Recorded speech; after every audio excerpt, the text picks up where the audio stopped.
Alright guys, welcome to a brand new Toostupidgamerz video. I'm Nanners. I'm Zero. And this is going to be the Yeast Memories of Celceta TSG play. So, we'll just get into a little bit of this game. It just came out. You guys probably already saw we have an unboxing of it for the collector's edition. This was originally a Vita game and they brought it over to the PS4 now. It is also available on Steam as well. Possibly Switch in the future, who knows, but this just came out on PS4. It's fresh. Been playing it a whole bunch, so why don't we get into it? There's a difficulty setting called Nightmare. What yeah. the hell? Yeah, I mean, well, like, you know, Uncharted has crushing. True, but they don't call it Nightmare. That's insane. Oh man, dude, have you played video games recently? Dark Souls. I guess I haven't played enough. Yeah, they usually like to get really edgy with the way they call the most difficult version of the. I think Persona had a Nightmare mode too. Like it was called Nightmare or something similar. Anyway, back on Yeast. So the Yeast franchise is really interesting in that it's almost just like Zelda in the way it works, where it's pretty much always about the same character, but the adventure is different and circumstances kind of are different, but they tend to be similar. So the games generally are about a character named Adal, who is a red-haired swordsman, and he usually starts the game traveling, coming to a city, and he has amnesia. That's generally what happens. We start off this game where he's basically coming from the forest of Celceta, and yeah, I mean, he's completely lost his memories, so he's like talking to all these random people. And what we'll do here is we'll start the game a little bit, and then I'll load up, for the other half of the episode, I'll load up a save file just to kind of show you guys what the game gets like a little bit later, because usually with games, especially JRPGs, the beginning tends to be pretty slow. I love this. He just gets hit by someone named the Brash Miner. Hey, watch where you're going there, buddy. I'm walking over here. Ooh, this ground is comfy. I might take a little ground nap here.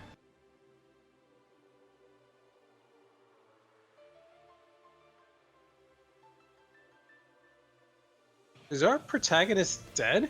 Yeah, he just died. That's the end. Shit. This is actually the credits. That's wild. That's a quick death right there. Yeah, no, I have a theory that Adol is like invincible because, I mean, the shit that he's gone through over the entire series. There's like 10 of these games. And it's always about him? No, they're almost always about him. I think the first two weren't, and then Yeast Origin isn't about him, but almost all of the ones since have starred Adol. Yeah, and then you have like a cool cast of characters and all that kind of stuff. I do kind of like this anime opening they have here. Oh yeah, that's another thing. So the game series is really well known for its music too. So the song's pretty cool. They kind of do like the neoclassical music for like a JRPG. You see it in a lot of JRPGs now, but I almost feel like Yeast was the first one to do it, or do it really well. It almost combines like metal and, yeah, I mean, neoclassical metal. So like metal and like classical composition. Just sounds so good. That's why I have like fucking 5 of these CDs. I mean, the unboxing we did not too long ago for this game, it came with a disc, didn't it?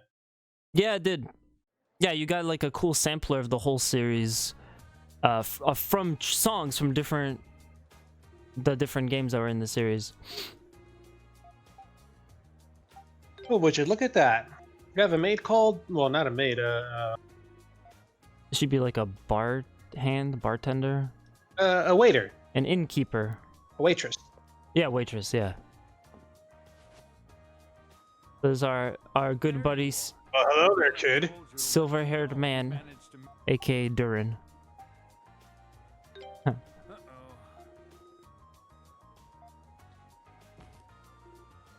So he's the big brutish dude. His thing is all gonna be about punching and breaking hard hard enemies. So like any kind of like rock-based, like mollusks or shit like that. Mollusks. Yeah, like We're gonna be fighting sea creatures. we fight all sorts of different stuff in this game. They kind of have like dinosaurs and stuff and things like that. And they also got, yeah, they will also have like little crabs and things like that, which obviously are better for him to attack because he's breaking through their outer shell, you know. So yeah, we got some miners trapped in the mine shaft, and there's a whole bunch of like local politics going on here.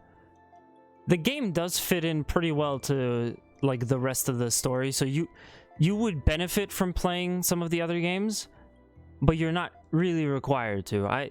This was my first East game, so I had a blast playing through it originally, and yeah, I mean there's really nothing wrong with just picking this one up by itself. They'll throw around some names that you won't be familiar with that are references to like the previous games, and something that some stuff that's going around, like they talked about the Roman Empire, they talked about Altago, all that kind of stuff. Those are all like places and, you know, organizations around, or those are all places and cultures from like around this area. Well, right now we're in Kasnan, the town of Kasnan. Also, this game has really good sound effects too. That's another thing, in addition to just music. Not gonna lie, I do like the sound effects. It seems like the sound department gets a lot of attention. Yeah, for this series for sure. Because again, music and sound effects are top notch for these games. They're so awesome. Every once in a while, Adol will come across something where he has to interact with a little orb of light, and he remembers something. He has all these memories. That's why the game is called Memories of Celceta. Just run in there, boy. Go find those miners, I tell ya. Everything about this game is all about the exploration. It's like such a cool adventure, and you're basically tasked with mapping out an entire forest. That's that big map that we had from the unboxing, basically. I see. Yeah, so it's just, you know, I mean, you have a ton of dungeons to get through, really cool boss fights and stuff like that. We'll just, what are we up to? Oh, yeah, we'll do the first one, and then we'll skip over to a little bit later in the game, just for a few minutes, just to see, you know, what's going on over there. Sounds like a plan. Listen here, kid. You can't go running into caves by yourself anymore. Oh my god. So he's not just a kid. They're friends. He just gave me a sword. They're friends. They actually know each other. It's dangerous to go alone. Take this. It's just that Adol is not remembering Durin at all, because again, he has that amnesia. So now we're in a party, and you get to freely switch between them like live. So if I wanted to, we're not fighting yet, but basically I could just swap over to Durin like mid-battle. That's a big-ass sword. It's not as big as like a cloud sword or something though. Oh, you mean the Buster Blade? Okay, so these are little touch monuments. You touch them, you regain all of your health and cures any status ailments. Does it also let you save? It does. It becomes a save point. Actually, wait, no. You save freely. That becomes a checkpoint. So if you die, you wake up back at that last one. But in this game, you don't have to do anything crazy to save. You just go into menu and you hit save. One thing that I'm actually very curious about is, you said this was a Vita game initially. Yes. So, the Vita had a lot of extra gizmos and gadgets that you can use. The front touchscreen and the back touchpad. So, was that actually used in the original Vita version? Yeah, so, okay, we're not gonna get to it today. I don't think we are, but I remember this one minigame in the Vita where there were little fragments. The way you open a door in a dungeon is you have these 3 fragments, and then you just find them throughout the dungeon in the different chests and stuff like that. And then basically, I think on the Vita, you would just take that. On the Vita, you would do that with the touchpad. You put them all together, and then you open the door. Here, because there's no touch, well, there's a touchpad, but here they don't. That was not touchpad-able. I haven't seen any. I think I'm like maybe 9 hours in, and I haven't seen any touchpad, motion control, nothing like that in it.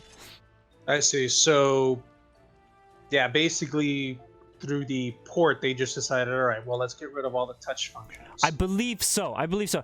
It's been a really long time since I played the original, so I don't necessarily remember. It could have been in there. It could have not been in there. It's been a while. So what they're explaining right now, and yeah, this is a really cool aspect of this game. Basically, all the enemies have attributes, and some of them are more susceptible to certain types of attacks.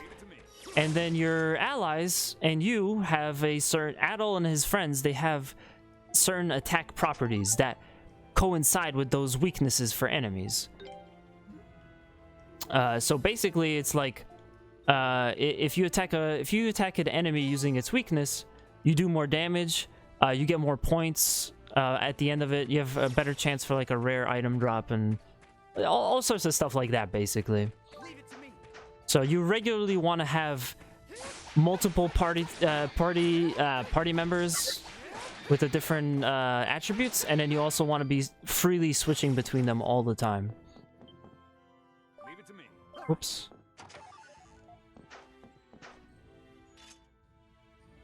Hey, Sansa, you okay? So Sancho and Panza. Sancho! I think my leg's broken. Oh my god, what a whiny little bitch. These guys are yeah, they're Yell at us when he gets back. they're the best that the army has in this area, apparently.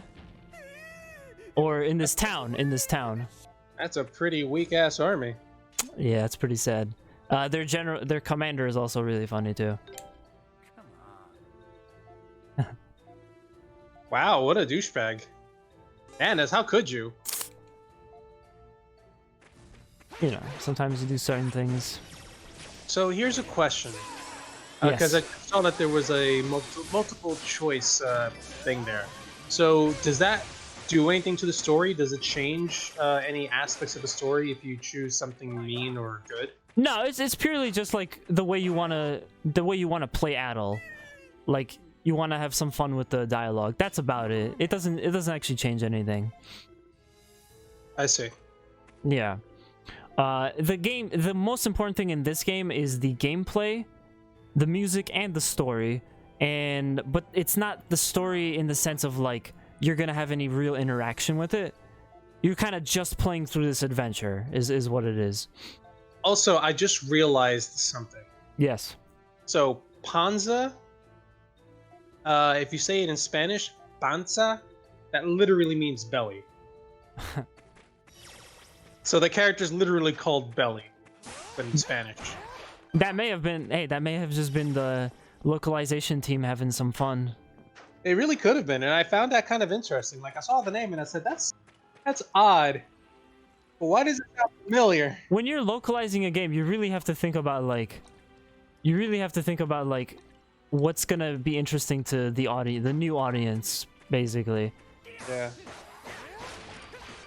So those are the mollusks you were talking about earlier, aren't they? Somewhat, but as you can see, they have giant, like whatever crystals on their back. Crystal shells. Yeah. So Durin's gonna be better for that because he has that. He has he has their weakness as his attack attribute. So we're gonna look for a key. We're gonna find out Durin's other skill that he has, and I just find it kind of funny that that's what his skill is gonna be. So Adol looks for memories because the game is about him. We're trying to find memories, and Durin's skill is he's able to lockpick chests. Oh, nice. Yeah. He can't lockpick that door because that gate was a very complicated lock. But he was able to lockpick this chest, which has a simpler lock, and it just so happens to be containing the key to the door that we need to get through. Well, what do you know?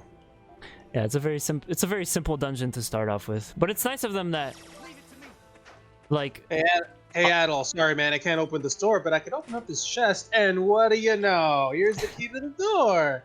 yeah, it is nice of them to start us off by going right into a dungeon, just to give people an idea of what the gameplay is gonna be like. Because yeah, I mean, JRPGs tend to be slow to start off with, and I think that's something that a Western audience is not really good for. People over here, they need games like fucking, it needs to immediately hand you a shotgun and have a crosshair and give you like orders to do stuff. So people are gonna lose interest if they start off and there's a bunch of story that they gotta get through. Yeah, definitely. They gotta captivate you within the first couple minutes. Yeah, it's just exactly like we unfortunately have to fucking do on YouTube for all of you beautiful people. It's funny because there's a game that I played and was my game of the year a couple years back, Digimon World Next Order. It's the same thing with them.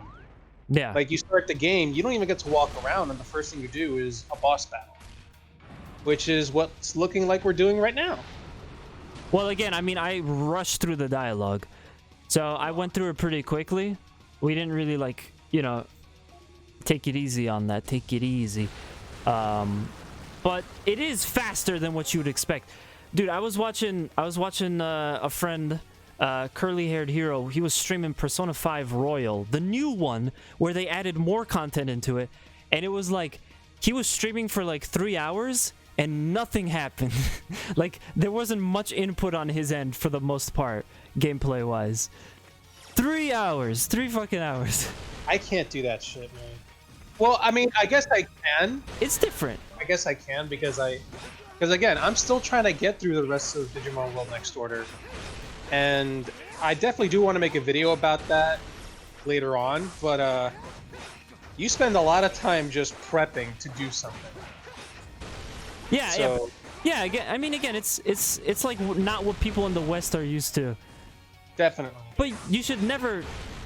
I don't think you should ever hate a game just because it takes a while to get started up.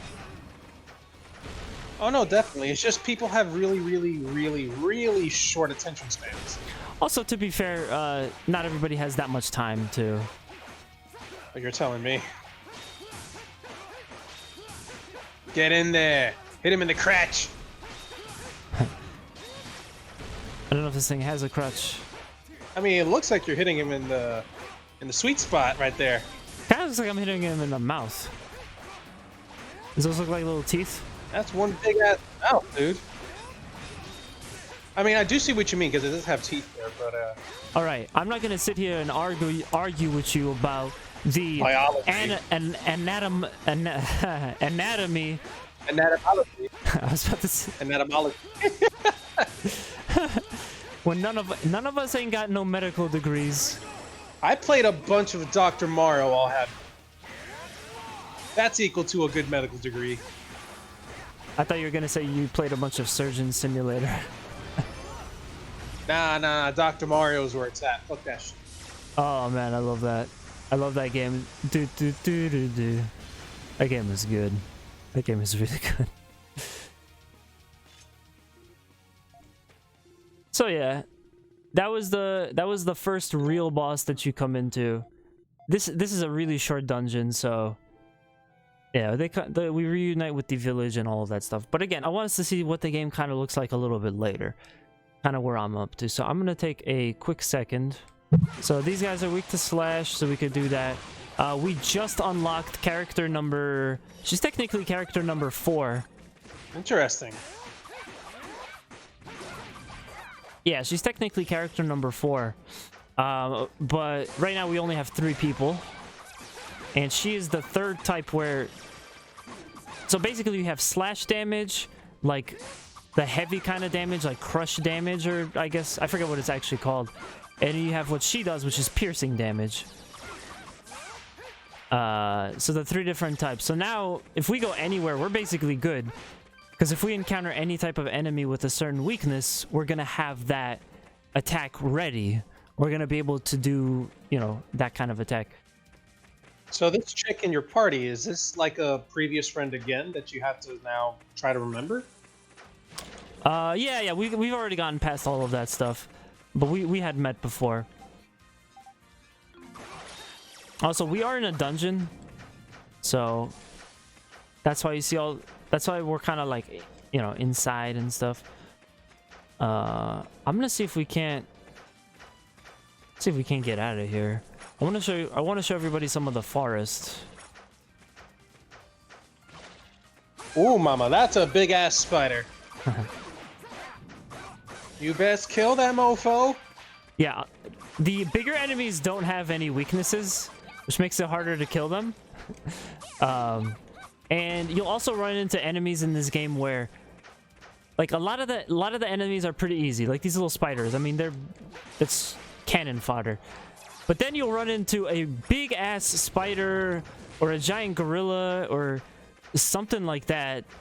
And those guys, like, you actually have to prepare to fight them because they're brutal. They will stomp on you like Godzilla.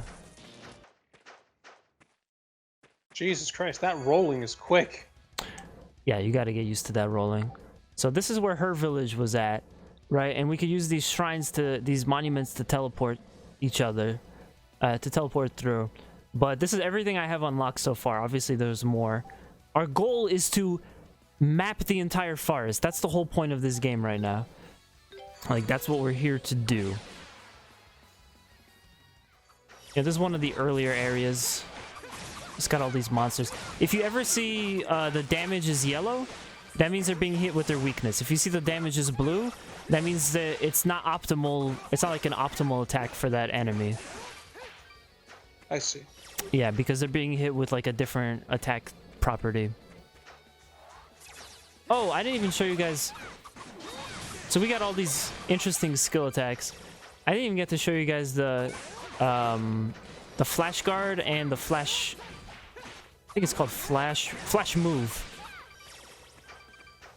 If an enemy attacks you and you dodge at the right second, at just the right moment. Now let me find a better spot. There you go. Oh, also you could zoom out in this. I don't remember being able to do this in the Vita, but I definitely appreciate that. So we got this guy over here. He's weak to Adel's attack. Ah, I messed it up.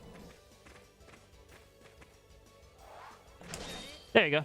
So now everything is in slow-mo, and you have like free reign to just finish him off really quickly. Very helpful when you're surrounded with enemies. Very helpful for the bigger enemy, the bigger, stronger enemies too. There's also a flash guard, which is just to do the same thing but with guarding. So instead of dashing to do that, you're guarding. And this is another part of the game, but yeah, I mean that's pretty much it. They did do a really good job with the remaster, and it's been a lot of fun to come back to this. I think the last time I played this, I was still in college, so a good chunk, like 5-6 years ago, something like that. That's some shit. Oh, so this is one of the crabs I was talking about. Oh no! You know, even with him, it still takes a second to get to it. There you go. But yeah, so that's pretty much it for the episode. It was really fun to get to feature Ys on this channel again. If you guys are interested, I'm actually streaming the whole thing all the way through, so if you did want to check that out, I think by the time this goes live, I'll probably still be doing it for the most part. You can always catch the VODs, but yeah, you could check that out. I'll link my Twitch page in the description. That's right, guy. And yeah, if you guys have any thoughts, if you ever play these games or have any interest, let us know in the comments below. We'd be glad to talk to you about it. That's right. If you guys like this video or like any of our content, please be sure to like, comment, and or subscribe to our channel to catch more of it and be notified right away when we upload. Yep. And yeah, stay tuned for more of our awesome content. All right, take care, guys.